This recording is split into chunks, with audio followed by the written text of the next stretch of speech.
제가 영상의 제목이 이전 계정에서 한번 다루어 봤기 때문에 제가 시즌2라는 의미로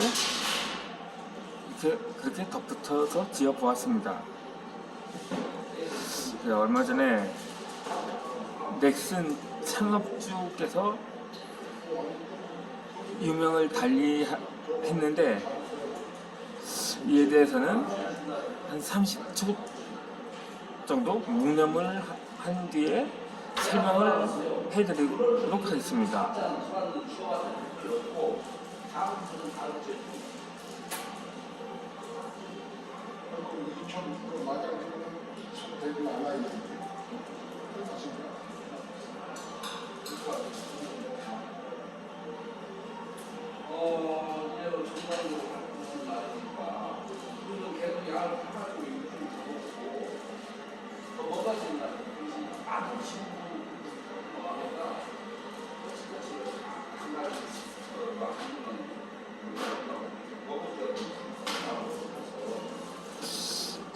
자, 그런데 이 넥슨 창업주니까는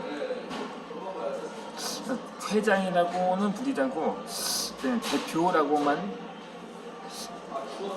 불려왔던 것 같은데, 김정주 씨가 미국에서 이걸 그냥 갑작스럽게 사망을 했다기에 이게 돌연사라고 해야 할지 아니면 뭐 지병으로 사망을 해야 할지에 대해서는 그것이 판단이 다양하는데, 최종 사인이 이 우울증이었다고 합니다. 그런데 그러다 보니까 이런 말이 들리더라고요. 지인들한테 배신을 당했다, 아니면 그 재산이 반토막 났다는 그런 별의별 이유를 듣곤 하죠. 그런데 최종 아마도 그렇다면 이 심리적 부담감 때문이 아닌가 하는 추측이기도 합니다. 왜 부담감이냐면 그를 마치 신적인 존재로 떠받들었기 때문에, 그것도 그렇거니와 지금까지 제가 거론한 바와 같이 이 우울증이라는 게 정말 부치병인지에 대해서는 아직까지 과학적으로나 의학적으로나 밝혀진 바는 없습니다. 그러다 보니까 흔히 하는 말 중에 라떼는 말이야 우울증이란 말조차 들어보지 못했다고 말입니다. 하고는 그렇게 말하는 사람들도 더러 있거든요.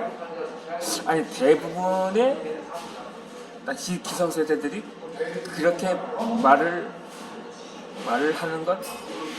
한다고 볼 수가 있는 거죠. 왜냐면 진짜 정말 그 옛날에 불과 반세기 전만 해서 우울증이란 말은 들어본 적이 제가 50년 전이니까 우리가 한참 급속한 경제 성장 이후와 그 이전, 그러니까 이렇게 절대적인 빈곤과 상대적인 빈곤 세대로 나누죠. 그런데 우리나라 최초로 정말 그 전에 최초로 우울증으로 사망한 사람이 있는데, 그건 그것도 지금 우리 세대로 보면 꽤 옛날이라고 할 수 있어서 그때도 우울증으로 죽은 사람이 있었나 할 정도로 말입니다. 그때가 80년대 초반. 그러니까 고 정주영 회장의 삼남으로 알려진 정몽우 회장이 있었거든요. 이 드라마 영웅시대에서도 천상국으로 알려진 알려진 인물인데 그냥 정말 그 당시 현대하면 지금의 삼성보다도 더 훨씬 세계 서열 1위였던 그 정말 세계 초 당시에 세계 초인류 기업이라고 해도 정말 과언이 아닐 정도로 그러한 상당히 재력이 있었던 그런 가정에 와서 우울증으로 자살을 했다는 것도 정말 납득이 가지 않을 것입니다. 그렇다면 정말 이 우울증이라는 게 배부른 시대의 투정이라고도 하기도 하고 우울증은 정말 질병의 일종이라고 보는 시각도 있거든요. 그런데 이 지금까지 우울증으로 투병을 했다는 말은 들어보지 못했거든요. 아니 간혹 그게 무슨 기사로 나온 적은 있었지만 그걸 투병한다면 정말 싸워서 이길 수도 있고 아니면 질 수도 있다는 건데 여전히 불치병인 이 암도 그것도 말기암 환자 중에서 그 암을 극복하고 지금 완치돼서 건강하게 살아가고 있다는 사람들의 사연을 종종 듣기도 합니다. 그런데 우울증은 정말 백전백패에 정말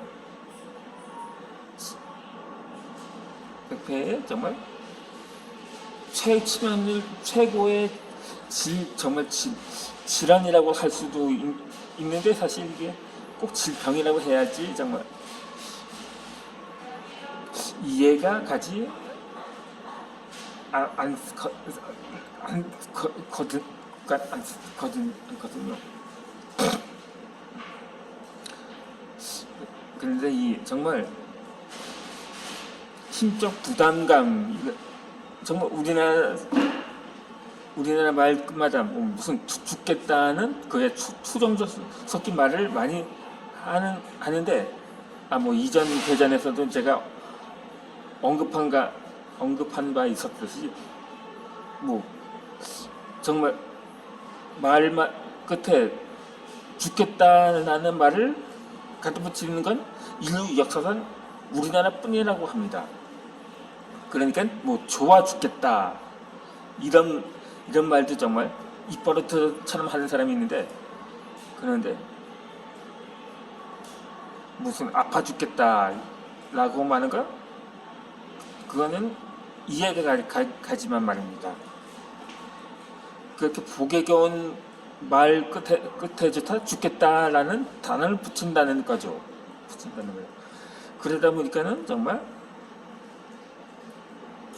겉보기에는 행복해 보이는 사람들도 자살을 많이 하는데 특히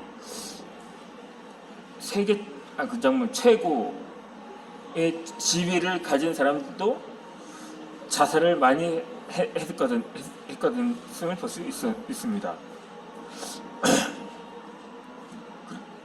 그런데 18세기에는 정말 사도세자가 요즘으로 치면 정말 우울증을 겪을 만도 했을 것입니다. 하지만 정말 그가 자살을 한 게 아니고 어쩌면 정말 자살을 했다고도 추정을 할 수가 있는데 사실 이 영조에 의해서 뒤주에 갇혀 죽었다는 게 정말 지금까지 많이 알려져 있기 때문에 그에 대해서는 그 사실에 대해서는 부정을 할 수가 없는 거죠. 이미 역사적으로도 많이 알려져 있기 때문에 그가 영조와 사도세자가 권좌에 있었던 이 18세기는 그야말로 조선시대에도 유일하게 태평성대 시기였거든요. 당시에는 외세 침략도 없었고 권력자들의 횡포도 그렇게 눈에 띄게 기록된 적은 없었을 때였거든요. 뭐 조선시대 르네상스기라면 정조시대라고 많이 거론을 할 수 있을 텐데 그건 어차피 이미 영조 때 그렇게 많이 기반을 마련했기 때문에 그 이후에도 나라가 좀 안정이 되었던 것입니다. 이렇게 네. 그때 뭐 18세기에는 뭐 세계적으로는 나폴레옹이 활개를 치던 시기이지만 조선까지는 침략을 하지 못했기 때문에 나름대로 그 조선 왕조 500년 사이에 있어서 가장 안정되던 시기였다고 할 수가 있었던 거죠. 그러다 보니까 그럼에도 영조는 그의 자녀들을 그냥 방관하지 않고 정말 혹독하게 훈육을 시켰다고 합니다. 그러다 보니까 그 사들 세대가 당시 왕명으로 금했었던 이 음주를 많이 즐겼다고 하는데 뭐 즐겼다는 표현이 아니라 심적으로 많이 스트레스를 받곤 했기 때문에 그렇다고 그게 자살하려고 했었다면 이미